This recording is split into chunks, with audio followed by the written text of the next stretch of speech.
भरल्या डोळ्यांनी जान्हवीने घराला कुलूप लावले आणि किल्ली देशपांडे काकींच्याकडे दिली. श्रीधर जिना उतरून खाली जातच होता. न राहून एकदा कुलूप बंद दरवाजाकडे एक नजर टाकून जान्हवीही त्याच्या पाठोपाठ उदास मनाने पायऱ्या उतरू लागली. श्रीधरने गाडी चालू केली. जान्हवीने एक वेळा मागे वळून चाळीकडे पाहिले. सारी चाळ तिला निरोप देण्यासाठी गॅलरीत जमा झाली होती. काळजी घ्या स्वतःची. जोशी काकूंच्या आवाजाने तिने मगापासून आवरलेला हुंदका अचानक बाहेर आला. तिने खालूनच हात हलवून त्यांचा निरोप घेतला आणि जड पायांनी गाडीत बसली. गाडीच्या फिरणाऱ्या चाकांबरोबरच तिचे मन पार भूतकाळात शिरत होते. गेली 8 वर्षे ती याच चाळीमध्ये राहिली होती. श्रीधरच्या त्या उमेदीच्या काळात बरेच बरे वाईट अनुभव तिने येथेच अनुभवले होते. चाळीतील साऱ्याच लोकांची त्यांना त्यावेळी मदत झाली होती. त्या चाळीशी आणि तेथील लोकांशी त्यांचे जिव्हाळ्याचे संबंध निर्माण झाले होते. चाळीत राहत असूनही तिला खेड्यातच राहत असल्यासारखे वाटायचे. गावाकडची संस्कृती शहरातून हद्दपार होत चालली असली तरी चाळीमध्ये ती अजूनही जिवंत आहे. वेगवेगळ्या जातीची, वेगवेगळ्या धर्माची आणि वेगवेगळ्या राज्यातील लोक त्या चाळीत राहत होती. जणू एक छोटंसं गावच तिथं वसलं होतं. पण आज तिला ते गाव, ती चाळ कायमची सोडून जावे लागणार होते. कारण श्रीधरची बदली झाली होती. पण जान्हवीच्या दृष्टीने जमेची बाजू म्हणजे त्याची बदली श्रीरामपूर नावाच्या लहानशा खेड्यात झाली होती. जान्हवीचा जन्म आणि बालपण हे खेड्यातच गेले होते. निसर्गाच्या सानिध्यात बागडलेल्या जान्हवीला शहरात चौकटीतील जिने जगणे असे झाले होते. त्यामुळे परिस्थिती असतानाही ते मुद्दामहून चाळीतच राहत होते. मागे पडणाऱ्या एका एका आठवणींबरोबरच शहरही बरेचसे मागे पडले होते आणि श्रीरामपूर वेगाने जवळ येत होते. 5 तासांच्या अथक प्रवासानंतर श्रीधरच्या गाडीने श्रीरामपूरमध्ये प्रवेश केला. श्रीरामपूर हे हिरण्यकेशी नदीकाठी वसलेले आणि निसर्ग सौंदर्याने नटलेले छोटेसे गाव होते. गावाशेजारूनच वाहत जाणाऱ्या नदीवर पश्चिमेला धरण बांधले होते. जलसंपदा विभागात नोकरी करणाऱ्या कर्मचाऱ्यांसाठी आणि इंजिनियर्सना राहण्यासाठी तेथे क्वार्टर्सही व्यवस्था होती. पण माणसांच्या गराड्यात वावरलेल्या जान्हवीला आखीव चौकटीत स्वतःला कोंडून घेऊन एकाकी जिणे पसंत नव्हते. त्यामुळे त्यांनी गावामध्ये एखादे घर भाड्याने मिळते का याची चौकशी केली. पण गावामधील घरे खूपच लहान आणि गैरसोयीची वाटत होती. अखेर त्यांनी चांगले घर मिळेपर्यंत धरणावरील क्वार्टर्समध्ये राहण्याचा निर्णय घेतला आणि त्यांची गाडी धरणाच्या दिशेने धावू लागली. गावाबाहेर येताच अचानक श्रीधरने एका ठिकाणी गाडी थांबवली आणि भान हरपून ते दोघेही आजूबाजूचा परिसर डोळ्यात साठवू लागले. धरणातून अविरत कोसळणारे पाणी, नदीने घेतलेले सुंदर वळण आणि त्यात भर म्हणून पक्ष्यांचा किलबिलाट वातावरण अधिकच नादमधुर बनवत होते. जान्हवीबरोबर श्रीधरलाही ते वातावरण खूपच आवडले. नदीच्या वळणावरच त्यांना एक सुंदर हवेली दिमाखात उभी असलेली दिसली. सहज चौकशी करावी म्हणून ते हवेलीकडे वळले. जवळून तर हवेली त्यांच्या अपेक्षेपेक्षाही सुंदर वाटत होती. गाडीतून उतरून लगबगीनं ते हवेलीच्या दिशेने गेले. गेट उघडाच होता. त्यांनी गेटमधून आत प्रवेश केला. हवेली जुनी असली तरी तेथे कमालीची स्वच्छता राखली गेली होती. त्यांना आत येताना पाहून एक म्हातारा लगबगीने हातातील काठीवर आपल्या जीर्ण शरीराचा तोल सावरत हवेलीतून त्यांच्या दिशेने येत होता. कोण आहात आपण?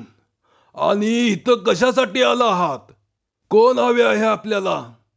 म्हाताऱ्याने एकदम विचारलेल्या अनेक प्रश्नांमुळे जान्हवी आणि श्रीधर क्षणभर बिथरले. पण त्यांनी लगेचच स्वतःला सावरले. बाबा, माझे नाव श्रीधर, श्रीधर परांजपे, आणि ही माझी पत्नी जान्हवी. म्हाताऱ्याच्या चेहऱ्यावर पडलेल्या सुरकुत्याप्रमाणेच त्याच्या चेहऱ्यावरही प्रश्नांचे जंजाळ अजूनही पसरलेलेच होते. मग इथं कशासाठी आला आहात? काही नाही बाबा, सहज आपलं डॅमवर जात होतो. इथले वातावरण आणि परिसर खूप आवडला आम्हाला आणि इथं ही हवेली दिसली म्हणून म्हटलं हवेली पाहून जावं. मग धरणावर काय फिरण्यासाठी आला आहात का? नाही, मी इंजिनियर आहे आणि माझी या धरणावर बदली झाली आहे. असं असं. म्हातारा तुटकपणे बोलला. बाबा, आम्हाला या हवेलीच्या मालकांशी बोलता येईल का? नाही. म्हातारा ठामपणे उद्गारला. पण का बाबा? कारण ते आता शहरामध्ये स्थायिक झाले आहेत, कायमचे. म्हाताऱ्याचे थकलेले डोळे जमिनीकडे वळले. त्याच्या चेहऱ्यावरील प्रश्नचिन्हांची जागा आता उदासीने आणि वेदनेने घेतली होती. तो वेगळ्याच विचारात रमला होता. भूतकाळात हरवलेला म्हातारा अचानक वर्तमान काळात आला. हवेलीबाबत बरीच जिज्ञासा दिसते तुम्हाला. हो ना बाबा, गावाकडील अशी घरे खूप आवडतात आम्हाला. आम्ही गावामध्ये बरीच चौकशी केली, पण हवे तसे घर भाड्याने मिळाले नाही. अजूनही त्या म्हाताऱ्याच्या चेहऱ्यावरील प्रश्नचिन्हांचे जंजाळ कमी झाले नव्हते. क्षणभर तो स्वतःशीच विचार करत असल्यासारखा दिसला. म्हणजे तुम्हाला इथं राहायची इच्छा आहे तर? म्हाताऱ्याच्या अनपेक्षित बोलण्याने श्रीधर गडबडला. अ हो, नाही म्हणजे. त्याने लगेच स्वतःला सावरले. बाबा, आम्हाला ही हवेली भाड्याने मिळाली तर खूप बरे होईल. नाही, ते शक्य नाही. म्हाताऱ्याचा कापरा आवाज अधिकच धारदार बनला होता. का बाबा? म्हातारा काही क्षण स्तब्ध राहिला. त्याच्या डोक्यात कसली तरी विचारांची चक्रे जोरात गरगरली आणि शांत झाली. मग तो म्हणाला, तुम्ही येथे राहू शकता, पण माझ्या काही अटी आहेत. कोणत्या अटी बाबा? पहिली अट, तुम्ही येथे राहू शकता, पण भाड्याने आणि भाड्याचे घर समजून नव्हे, तर तुम्हाला हे स्वतःचे घर समजून राहावे लागेल. हो बाबा, आम्हाला मान्य आहे. दुसरी अट, तुम्ही येथे राहताय म्हणून मी बाहेर राहणार नाही. मीही याच हवेलीत मागील 2 खोल्यात राहीन. चालेल बाबा, आम्हाला काहीच अडचण नाही. उलट जान्हवीलाही तेवढी सोबत होईल. श्रीधरच्या चेहऱ्यावर आता थोडे समाधान पसरले होते, पण म्हाताऱ्याचा चेहरा मात्र अधिकच गंभीर आणि कठोर झाला होता. तिसरी आणि महत्वाची अट, मी जेव्हा तुम्हाला ही हवेली सोडायला सांगेन, तेव्हा 12 तासाच्या आत तुम्हाला ही हवेली सोडावी लागेल. म्हाताऱ्याचे बोलणे जान्हवी आणि श्रीधरला विक्षिप्तपणाचे वाटत होते, पण हवेलीत राहायचे तर त्याचे बोलणे ऐकण्या वाचून त्यांना पर्याय नव्हता. आणि अटीही फार काही अवघड नव्हत्या. हो बाबा, आम्हाला तुमच्या साऱ्या अटी मान्य आहेत. आता म्हाताऱ्याच्या चेहऱ्यावर समाधानाचे भाव पसरले. बरं, ठीक आहे. मग तुम्ही आत्तापासूनच इथं राहू शकता. श्रीधर आणि जान्हवीला हवेलीत राहण्याची परवानगी देऊन म्हातारा आपल्या खोलीकडे वळला. जान्हवीच्या चेहऱ्यावरचा आनंद श्रीधर पाहतच राहिला. त्यांनी आपले सारे सामान हवेलीत लावून घेतले. दिवसभराचा प्रवास आणि सामानाची आवराआवर यामुळे थकलेला श्रीधर आणि जान्हवी रात्री जेवणानंतर अंथरुणावर पडल्या पडल्या झोपी गेले. पक्ष्यांच्या किलबिलाटाने पहाटेला जाग आली. खिडकीतून लाल भडक सूर्याचा डोळा आपली सोनेरी किरणे श्रीधर आणि जान्हवीवर बरसत होता. कितीतरी वेळ जान्हवी त्या सूर्याच्या गोळ्याकडे पाहतच होती. तिने श्रीधरलाही जागे केले. इतक्यात तिचे लक्ष बागेमध्ये गेले. म्हातारा झाडांना पाणी घालत होता, पण आता त्याच्या चेहऱ्यावर कालचा उदासपणा दिसत नव्हता, तर आज त्याच्या चेहऱ्यावर एक आनंदाची आणि एक समाधानाची छटा उमटली होती. आणि तितक्याच उत्साहाने तो आपली कामेही करत होता. जान्हवीला त्याचे कौतुकच वाटत होते. मग तीही उठून घरकामाला लागली. श्रीधर ही धरणावर जायच्या तयारीला लागला. जान्हवीने नाश्ता तयार केला आणि ती अंगणातील बागेत आली. बाबा, आमच्यासोबत तुम्हीही चहा नाश्ता घ्या ना. जान्हवीच्या आवाजाने आपल्याच तंद्रीत असलेल्या म्हाताऱ्याची तंद्री भंग पावली. त्याने चमकून आवाजाच्या दिशेने पाहिले. नाही, मी दुसऱ्या कोणाच्या हातचे पाणीही पित नाही. जान्हवीकडे दुर्लक्ष करून तो पुन्हा आपल्या कामात मग्न झाला. जान्हवीला त्या विक्षिप्त म्हाताऱ्याबद्दल कमालीची उत्सुकता वाटत होती, पण त्याच्या त्या तुटक बोलण्याने दुखावलेली जान्हवी काही न बोलता मागे फिरली. चहा नाश्ता आटोपून श्रीधर डॅमवर गेला. जान्हवी घरी एकटीच होती.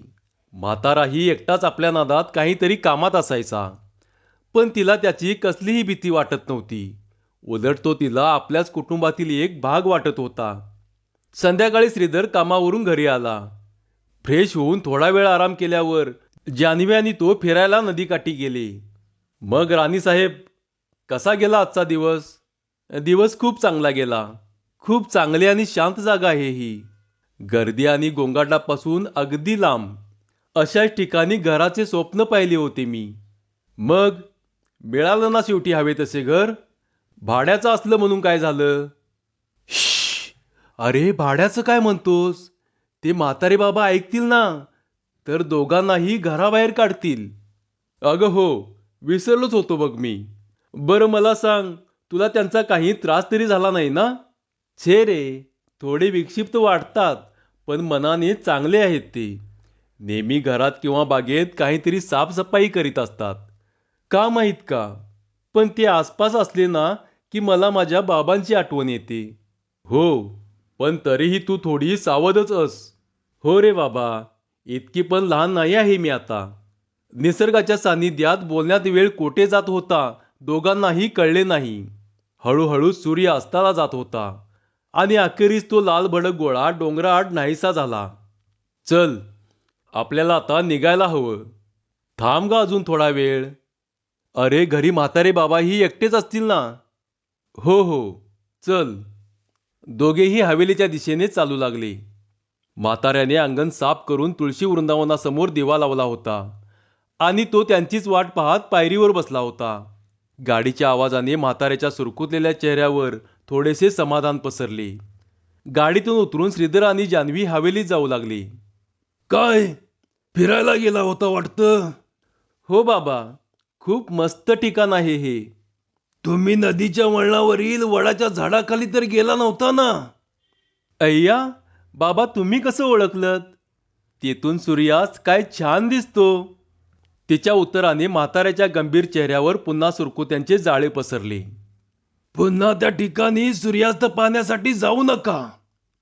पण बाबा, त्या ठिकाणाहून सूर्यास्त खरेच खूप छान दिसतो. तरीही तुम्ही त्या ठिकाणी जायचं नाही.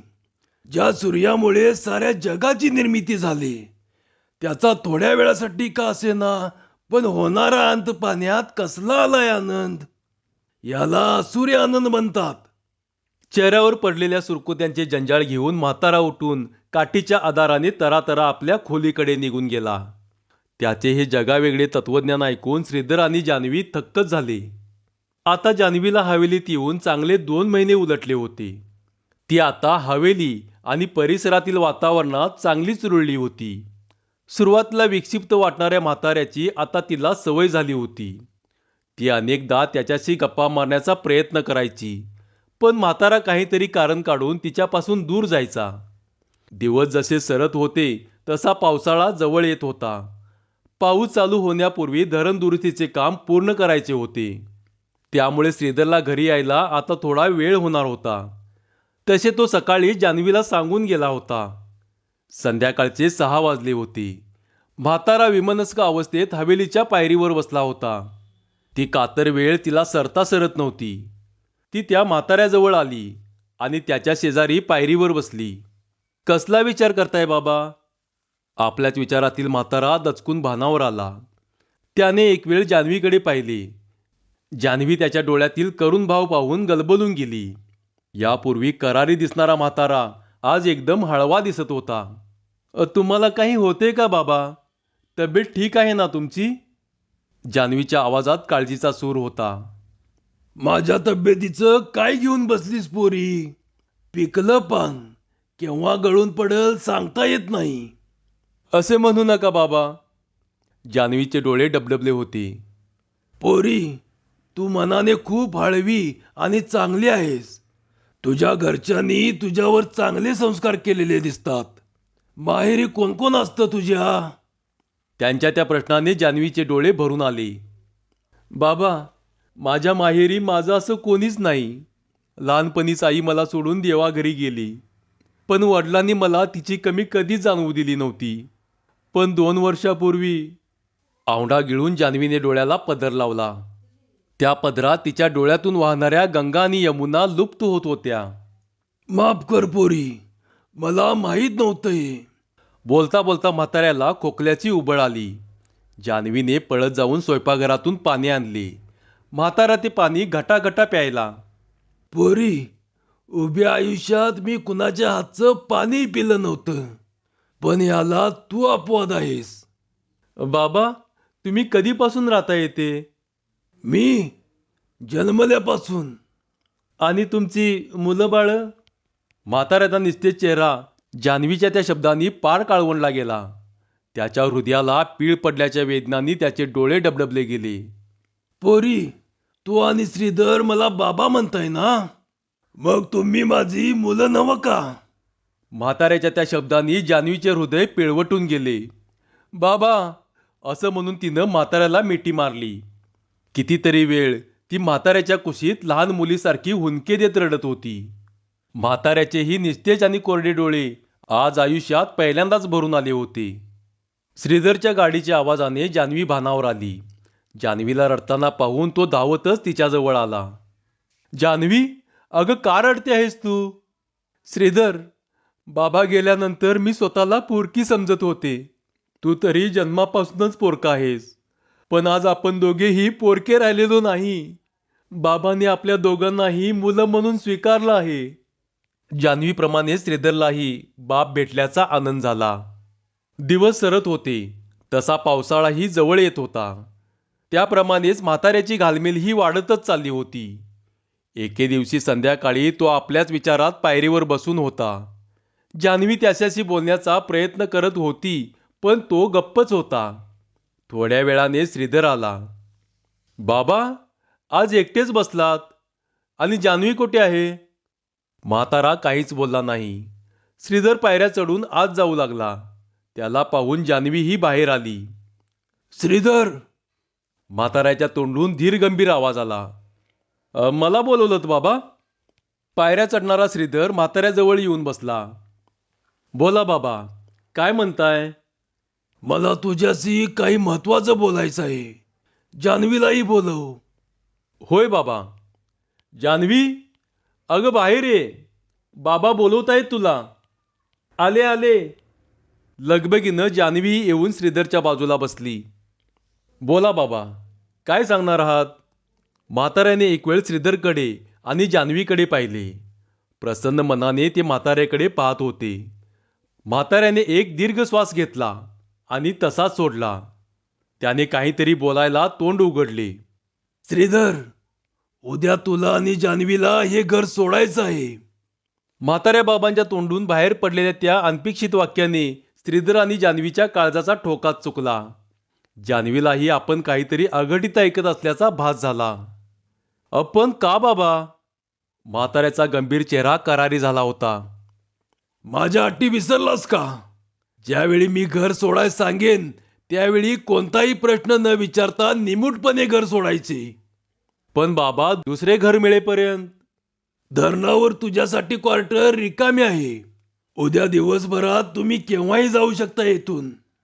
लटपटत्या शरीराचा तोल सावरत म्हातारा पायरीवरून उठून आपल्या खोलीकडे वळला. श्रीधर आणि जान्हवी कितीतरी वेळ पायरीवरच बसून होते. कोणीच कोणाशी काहीच बोलत नव्हते. त्यांना हवेली सोडण्याचे दुःख नव्हते, पण म्हाताऱ्या बाबांपासून दूर राहावे लागणार याचे दुःख दोघांनाही सलत होते. ती सारी रात्र उघड्या डोळ्यांनी तशीच सरली. भल्या पहाटे उठून जान्हवी आवरावर करू लागली. सारे सामान आवरून गाडीत भरले होते.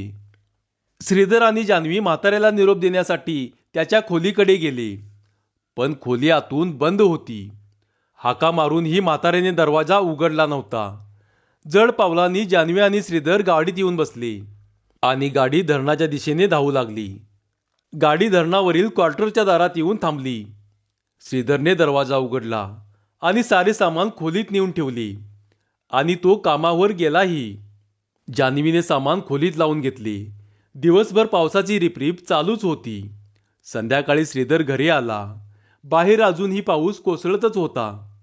बाबा आपल्याशी असे का वागले? या प्रश्नांचे उत्तर त्या दोघांनाही सापडत नव्हते. उदास मनाने ती रात्र तशीच सरली आणि पहाट झाली. श्रीधर आटोपून धरणावर गेला. तेथे काही कर्मचाऱ्यांची आपापसात काहीतरी कुजबूज चालू होती. अरे काय झालं? काय एवढं महत्वाचं बोलताय?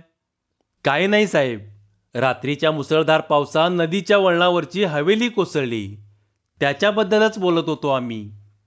ते वाक्य बाण घुसावा तसे श्रीधरच्या कानातून थेट हृदयात घुसले. काय? हे काय बोलताय तुम्ही? होय साहेब, खरे आहे हे. पण बाबा, त्या हवेलीमध्ये एक म्हातारे बाबा राहत होते. ते ठीक आहेत ना? कोण म्हातारे बाबा? साहेब, ती हवेली कित्येक वर्षे बंद होती. काय? अरे, तुम्ही सर्वजण शुद्धीत आहात ना? तुमच्याशी बोलत वेळ वाया घालवण्यात काहीच अर्थ नाही.